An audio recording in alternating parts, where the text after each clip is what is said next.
Comencem un nou semestre i en primer lloc us vull donar la benvinguda a l'assignatura de Comptabilitat de Costos. En primer lloc, presentar-me. Soc el vostre consultor de l'assignatura, em dic Pep Simó, soc enginyer industrial i doctor en Administració i Direcció d'Empreses. Actualment treballo com a professor a l'Escola Tècnica Superior d'Enginyeries Industrials i Aeronàutica de Terrassa i com a consultor en aquesta assignatura a la Universitat Oberta de Catalunya. Sense donar més voltes, comencem.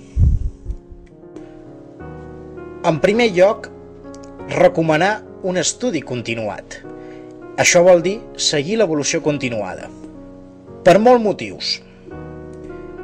Per exemple, a pesar que aquesta assignatura està dividida en diferents mòduls, el coneixement del primer mòdul és necessari fins a final del curs. És a dir, està dissenyada per anar païnt progressivament cada vegada més conceptes, que per majoria de vosaltres seran totalment nous. En segon lloc, la probabilitat d'èxit, és a dir, el percentatge d'aprovats dels alumnes que segueixen l'evolució continuada és molt més elevat, moltíssim, que els que van directament a examen i no fan un estudi continuat de l'assignatura. Bé, crec que són raons de pes per començar a estudiar ja des del bon principi. Com és ja tradicional, disposeu d'una sèrie d'eines bàsiques, que molt de vosaltres ja coneixereu.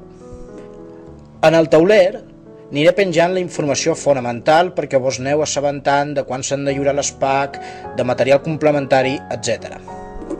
Per altra part, tant podeu utilitzar el fòrum per fer dubtes generals i ajudar-vos entre vosaltres, podeu contestar tots, tant quan si és una dubte més concreta, enviar-me al meu correu electrònic. I per últim, el debats, que en aquesta assignatura se'n plantegen 3 durant el curs. Tinc en compte els participants. Però més enllà de que ho tingui en compte o no, considero els debats molt importants perquè ja es plantejarà un cas pràctic molt similar al que tindreu que lliurar a la PAC. Per tant, constitueix un dels materials més valuosos dels que disposareu per superar l'assignatura. És a dir, com a recordatori, important participar en els debats, perquè farà que pugui lliurar un espats de qualitat, suficient per superar i anar adquirint els coneixements necessaris. I per damunt de tot, seguir l'evolució continuada. Així doncs, sense allargar-me més, a començar ja!